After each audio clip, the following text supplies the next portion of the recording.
Ok, eccoci qui a presentare la mia esperienza di vita in aeronautica come pilota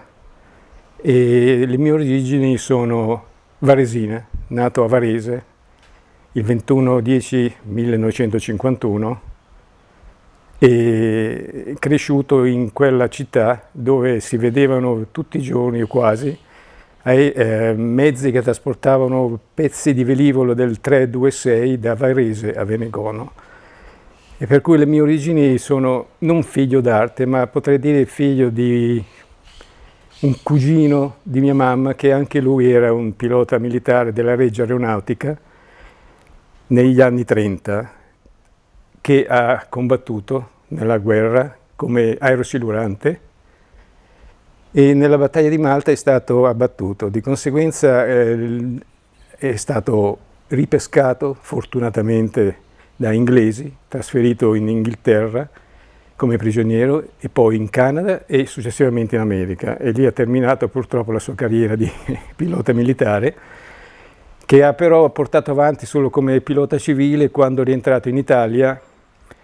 come capopilota dell'aeroclub che era appena nato di Venegono, dove su quella base venivano provati i velivoli 326 che partivano da Varese con i mezzi meccanici, con dei camion, venivano caricati fusoliere ed ali e trasportati a Venegono, dove veniva fatto l'assemblaggio e il rollout e di conseguenza tutto il prova in volo. E mio cugino era lì a portare avanti la scuola di volo di Venegono Aeroclub,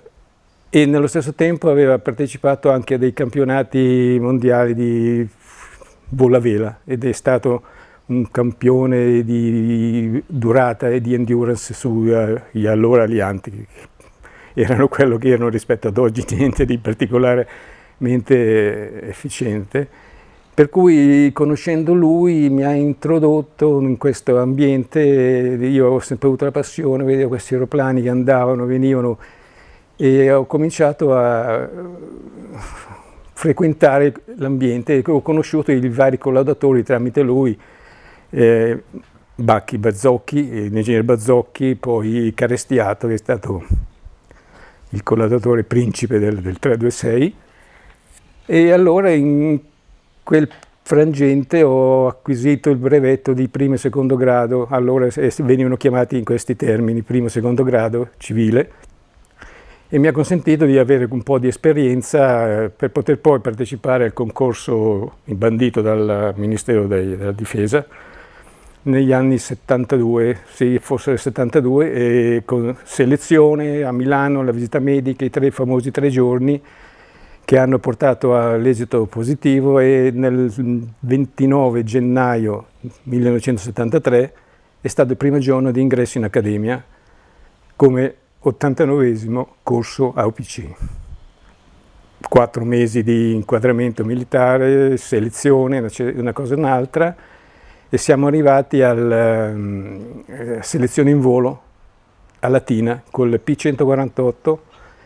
che ha fornito un'esperienza abbastanza rilevante per la mia bassissima esperienza che ho avuto nei due brevetti di pilota di civile, in quanto ero a carrello anteriore, 3 punti dietro l'atterraggio, il decollo, insomma era un po' più complicato di quei velivoli che avevo sino ad allora pilotato. Superata la selezione, la solita licenza premio dobbiamo dire, licenza di circa 30 giorni,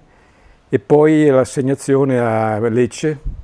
per la successiva selezione sul 326, aereo che vedevo tutti i giorni quando ero a Varese, però lì lo vedevo, e mi ha infuso questa passione del volo. È stato lui praticamente che mi ha portato a dire finalmente volo. Selezione di qualche mese, forse 5-6 mesi, brevettato come sergente AOPC sul 326, altra licenzietta così tanto per gradire. Nel novembre del 73 avevo finito il brevetto di sergente sul 326 con un successivo inquadramento per il brevetto di pilota militare a Latina, conseguito metà agosto del 74 con il P166, seconda serie, dove non c'era nulla di sopra se non la DF e la radio e basta, perché di quarta serie allora erano quelli allestiti con VOR, DME eccetera, invece quello era in quelle condizioni. Di conseguenza l'Aquila Turrita mi ha condotto all'assegnazione a Guidonia, che era il comando reparto volo della seconda regione aerea, nel 74, sì, subito dopo, una ventina di giorni dopo il brevetto.